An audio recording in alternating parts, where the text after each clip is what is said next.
Right. Having worked through various logical processes, starting with law, which is what I studied at college, there is a process of taking things which begin as what you call urban myths or legends, which the majority of people accept as being not only correct but good things. And anyone, for example, if you're a banker, you know perfectly well that having a credit card is basically paying for everything you've got plus whatever percentage of the interest is for things you don't really need. So that means very few bankers would own or use a credit card because they know that they're a mug's game and all you're doing is buying something which you don't need, or not saving up for something which you could wait for. And then what you're going to do with that is you're going to buy it, and even if you pay off most of the interest quickly or most of the principal quickly, you will always end up paying more for it, and you're giving the bankers money for doing absolutely nothing except issuing you with a piece of plastic and keeping computer records of your debt. So that, many things appear to be wonderful on the surface but are either unnecessary or harmful.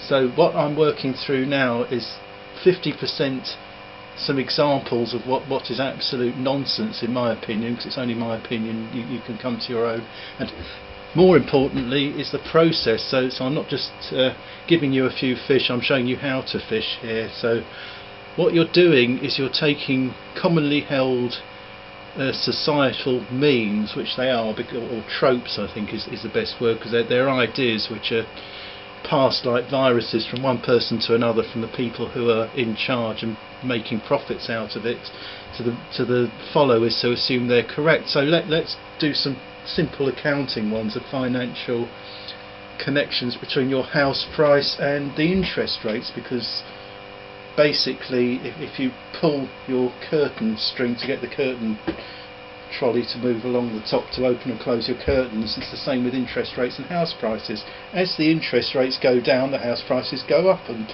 as the house prices go down, the interest rates go up and down. So everybody in the business knows perfectly well that your house prices are partially related to interest rates, partially related to demand and the economy and various other things. But the whole point is that houses, not only do they have another law outside contract law for a very good reason, but they have a different economics from everything else, because there is a word called fungible. So for example, if you plant a few cabbage seeds in your garden and you grow some cabbages, then the seeds that you bought for 50p, you'll sell the cabbages for maybe £1 each and make a nice profit, and all you've done is watered them. So they are fungible, because what you're doing is you are converting your cash into cabbages, and then the cabbages back into cash, and you get the cash back with a nice growth, just like a money tree. You planted the seeds in the garden and you've effectively grown money. Now the only exception to fungibility that I know of, apart from your kidneys, because I suppose you could sell one kidney and still get away with it, as lots of third world people do, but your second kidney is not fungible, or your brain, because you could get £1 billion for it but you wouldn't be alive to enjoy the money. Now your house is very similar to your second kidney, in that you could sell your house for £1 million, but the point is, where would you live? So of course, if you have two houses, your second one plus is fungible, because you can convert all your extra houses into money, which is called being a property developer, which most people either aren't or couldn't afford to do even if they felt like it. So they are a tiny percentage of people, they don't count, but for everybody else, I'm just looking at the cat there, for everybody else, your house is not something which you can exchange for anything, because what I explain to people is, firstly, that if you live in a house that you buy for £50,000, it goes up to £200,000, goes down to £100,000, and then you die, how much profit have you made from the house? The actual answer is zero, because you can't sell it.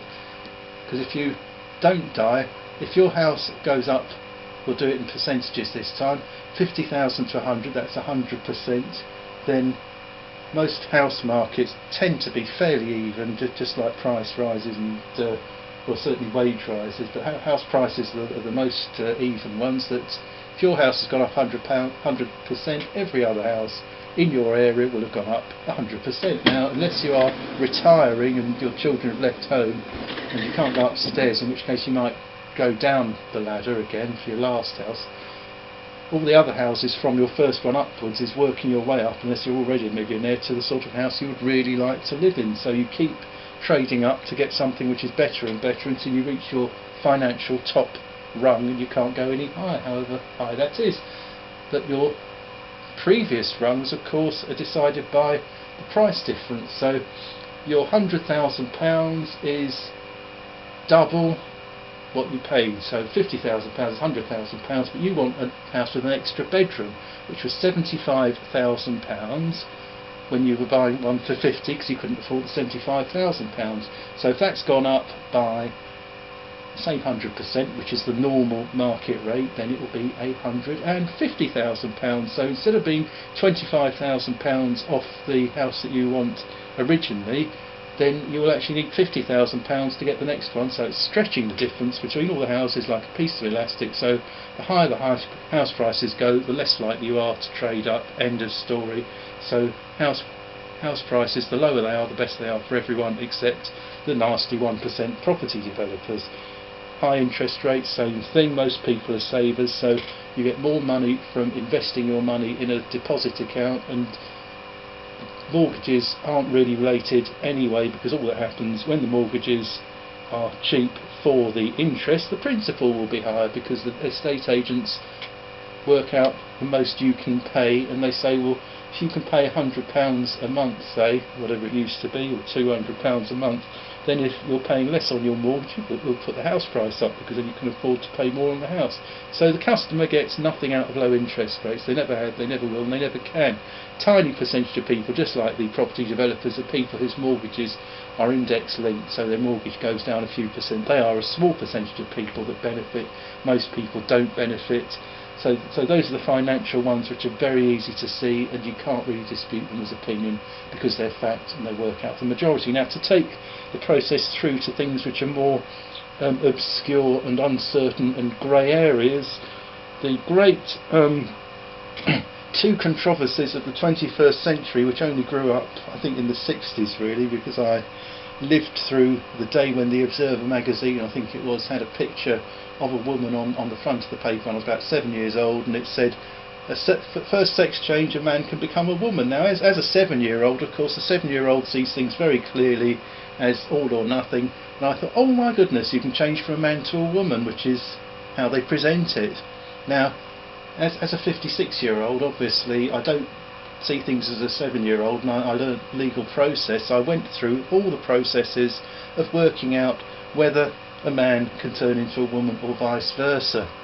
And, you know, if you were sitting in the court with the barristers for the prosecution and the defence, because I'm just the judge, I don't push either side of it. As a lawyer, even a solicitor who's working for a client has to tell them of all the downside of their case, because if they're going to lose, they don't want to take the case on, or you to go ahead. So a lawyer will give you the full truth and only present a bias when they're actually in court, which is why you have two sides in a court, and the judge listens to it, or the jury listens to it, makes their decision. So I'm using this legal process to work out basically why this thing where your heart tells you, hang on a minute, that big chap over there with the long hair and the boobs and the voice like that, that's a man with long hair, boobs and the male body. So, you know, even if he's chopped his willy off and the other things, it's still a male body because he's got an Adam's apple. So 98% probably of all transgender or transsexuals, whatever word is the current flavour of political correctness, are men who don't really look like women at all. They're just like people who've had plastic surgery, don't look better, they just look like they've had plastic surgery. They look like aliens. That awful Chloe on Big Brother with these lips, it looked like she'd just been beaten up by her boyfriend and her face was swollen, and she actually chose to do that, which obviously she's mentally retarded, but a lot of people are. So this is the way the 21st century is going. People are not satisfied with what they are, so they're trying to use the knife, which the surgeons, breaking the Hippocratic Oath, as far as I'm concerned, will collude with. So just to work through this, just in case my memory card is running out of memory, yes, these are the problems you have to think of when you don't have expensive film equipment. I will narrow it down so I don't send you off to sleep. Various stages of thought which I went to, which are only logic for transgender people. The first one being that, do you know what it's like to be another person, any other person, or do you only know what it's like to be you? Of course the answer is you can't know what it's like to be another person, even your twin with the same DNA. You can only imagine what it's like to be another person. So to imagine that you are another sex, so a man imagines they feel like a woman who has been menstruating, has all the lady equipment, you know, the stuff I mean, different erogenous zones, a completely different way of thinking, and you know, all the usual things we know that women will go into a room and you think it looks perfect, and they'll see a bit of rubbish in the corner and they'll say, look, it's a mess. So they will see all the things that need tidying up generally, and the men tend not to, but we think in different ways, etc, etc. Anyway, don't need to state the blindingly obvious there. The point is that nobody knows what it's like to be anybody else, and they definitely don't know what it's like to be a dog, a horse, Einstein, or anything else. Now, it was quite funny because, you know, you test these ideas on the internet. So on Twitter, I joked with one of these people that was trying to tell me that if somebody identifies as a man, they're a man, and if they identify as a woman, they're a woman. And I said, well, okay, well, there's a little list here. I identify as a man who is a genius. Is that okay? He says, no, you're lying, you're not a genius. I said, well, you're absolutely right. If I wasn't a genius, I would be lying. So you can tattoo genius or forge an IQ test result, but you'll never be a genius unless you pass that IQ test. But somehow, even though if I was burnt in a fire, they would be able to tell if I was male or female from the DNA of the remains. So your gender test is your XX or XY or some of the rare aberrations of the two, and they know what your sex is from your cells. It's unavoidable thing. So basically, if you are going to become a different sex, you would have to do something which actually gave you a sex change. Therefore, you would change from within. You would get some sort of stem cells or something which reversed your XX chromosomes to XY and vice versa, and then your body would respond and you'd start growing new things, and your testicles would shrink and turn into labia and all that malarkey. Anyway, so you know, you would slowly reverse from being one to being another, and you'd be able to watch it over a year or two. It'd be like going through sort of reverse or sideways puberty when the breasts either grew or shrunk, and so that would be a sex change, because then your DNA would be what it was supposed to be, and you wouldn't have a dead hole where your cervix should be. Pardon the French, but these are Latin. These are terms which have to be used, because unfortunately the old finger test will be failed by every transgender woman because it doesn't go anywhere. You know, you have to be medical with these things, because medically they are a man in a different wrapper. If you put a wrapper on you which says you're a dog, a cat, Napoleon, Jesus, anything else, they've changed the law saying that transgenderism, which is part of a mental delusion of body dysphoria, which includes anorexia, where you think you're too fat, various other ones, and the marvellous one, which is a genuine one, is amputee dysphoria, where you believe you are an amputee and one of your arms and legs doesn't belong to you, and you persuade the doctors to lop it off. Now, if you think I'm taking the P there, look it up. Not only do people have it, but doctors do lop them off, and I put the doctor in prison because you don't go along with schizophrenic people's delusions, and you don't chop off healthy organs.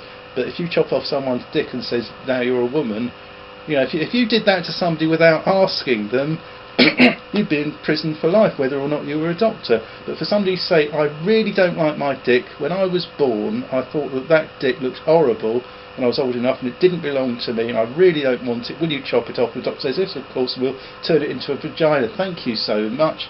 And I won't be able to pee straight for the rest of my life, probably. I might get problems when I'm older, and you know, you get prolapses, because obviously if you start digging your scalpel up there where it's not supposed to go by cutting apart healthy organs, you may well suffer the results in later life, and as you would expect if you're starting to cut the tubes, if you're born or get a fistula down there, it's not always that easy to fix it. But if you look up fistula, you will see that they are giving people these fistulas and trying to sew them up again when nature gave you a perfectly good set of kit. Now the point is, philosophically, so that's the medical side of it. Philosophically, of course, if you look at who you are, when I'm looking at the camera, I don't see my body. If I lift my hands up, I see my hands. If I look down, I see a pair of trousers. I don't see my chest, I don't see my stomach, and definitely without a mirror I will never see my head. So if you've never seen your head because you grew up in an island where there weren't any mirrors, you wouldn't know what you looked like. They didn't have cameras. You would just say, well, I've got this body, I've no idea what's above there. I can feel something, I know what shape it is, but I've no idea what my face or anything else looks like. So the whole point is, your body is just an object you are born with, which gets you from A to B and has certain organs, and they have all the same functions that you would expect them to have, etc. That's it, that's your body. It's not even a male or female body, it's just your body. And God forbid these poor thalidomide children who are born missing these arms and legs would pay £1 million to get an arm or a leg sewn on if the surgeons could do it. So you've got these people with dysphoria saying, oh, this arm doesn't belong to me, the surgeon lops it off. Can you imagine somebody with thalidomide actually seeing somebody with a healthy arm having their arm lopped off? Think about it for your lower bits and you'll see what I mean. So basically, the wrapping and taking one particular belief that you are someone else or something else from what you are, removing it from the list and saying every one of these dysphorias is a mental illness except gender dysphoria, is like saying that you can have 10 different rashes, and that particular chickenpox one, we decided it's no longer an illness. Right, oh, we'll paint everything skin colour for a week and we won't see the spots, or measles actually, because they don't stand out. So we can leave the chickenpox because they stand out and we can't do anything, but we'll paint the measles with flesh colour and you haven't got measles. What a load of bollocks, because you're still ill and you're still full of the virus. Think about it, it's logical. So this is the process, and you can do it for gay marriage, because gay marriage is an opinion, because your gender and your sex is nature, and financial things are simple accounting, and utilitarianism, the benefit of the majority. Opinion is marriage, because marriage is artificial, because loads of animals pair for life, but they can't get married, or they could in America probably, but normally they don't. And human beings decided to get married for two reasons really. Firstly, so that the children actually were left money in a will, and you could financially pass your money on to your children without having to make all sorts of arrangements, and that the husband and wife, well, they used to actually belong to the husband, now they belong to each other, joint accounts, sharing everything. So legally you went from being the husband's property in the old days to being one legal person in certain circumstances, and able to have the family and pass it on. And marrying means putting two things together. So with the old, gesture, if you've got two of those you can't put them together, and you've got two of those can't put them together. If you've got the plug, you get two plugs, you can't put them together, you have to have a plug and a hole. Marriage means putting things together that fit together, end of story. So the point is that there are two equally valid points, that a man and a woman only get married because human beings decided it was easier to have a permanent legal relationship than just to come and go and leave your kids alone and not be responsible for them, and you couldn't do a thing about it. But when it grew up, it was entirely for family purposes. When gay people firstly became legal, and secondly reached a point where they wanted permanent relationships to be legally represented, we got civil partnerships, and that was fine, because they said, well, okay, you're a man and a man, so you can have a civil partnership and have rights that work with that. Now then, when David Cameron, because he was certainly the first person that I've ever heard of, certainly in Britain, to have come up with the idea, when he was leader of the coalition, said, oh, we're going to have gay marriage now. It wasn't even in the manifesto, but we're going to have gay marriage now, as a so-called conservative, which that instantly stops him from being a conservative, because conservatives means conservative, big or small c, so he's now a liberal. Anyway, he did that probably to gain more votes, which amazingly seems to work, but that's not the point. Whether it's right or wrong, the sheep are often wrong, and sheep move in flocks, so it's the reversion to the lowest common denominator, which of course is the heavy, massive bottom of the pyramid of what they call the lumpen proletariat. So I'm just leaning over to stroke the cat here, this is part of the film. Anyway, So the thing about marriage, it's an entirely artificial thing. Therefore, one opinion is equally valid to the other, because all opinions are equally valid. Because an opinion is, I like that strawberry, I like that raspberry. Neither is right, neither is wrong, because you can either eat strawberries or raspberries. Gay marriage is the same thing. You either say, well, all right, we'll change the entire meaning of marriage to include men and women and transgenders and Napoleon, if somebody decides that being Napoleon is going to be no longer a mental illness. What about Jesus? Well, maybe we'll make Jesus sane as well. But the trouble was that there was only one Jesus, and we can only have one new Messiah, and it caused wars. So maybe Napoleon. So quite a few different Napoleons with different numbers. So we set the precedent for that. You see what I mean? Once you start stretching the barriers and the boundaries, anything will go. But the trouble is, you've got up, you've got down. And with gravity, things will always fall down, they can't fall up, etc. And left and right are artificial names, but we always know, if we all stick to lefts and rights, that left is one side and right is the other. So you can't say, well, we're going to France now, they decided left is over there and right is over there, or whatever, because everyone would have an accident within the first day that they've been there. So certain things have been created to be consistent and to be useful and to be practical. And marriage, I would say that if you can't reproduce and you can't fit your bits and pieces together, then you can have a civil partnership, but the law recognises it, because if you get married and you never have sex, you don't get divorced, because they say the marriage is void because it never happened, because it wasn't consummated. But if you have a gay marriage, they had to change the law because it can't be consummated. Now, to me, if being married requires a certain few essential elements, and consummating it is one of them, and being able to reproduce, whether you do or not, is another, then your gay marriage fails at the first and second hurdles, and the law accepts it, because it says, well, not consummating a gay marriage is okay, you can't use that as grounds for a divorce. So in effect they have agreed with me, because you can't get round nature, you can't get round certain ways things are made. Anyway, that's pretty much it, and hopefully you have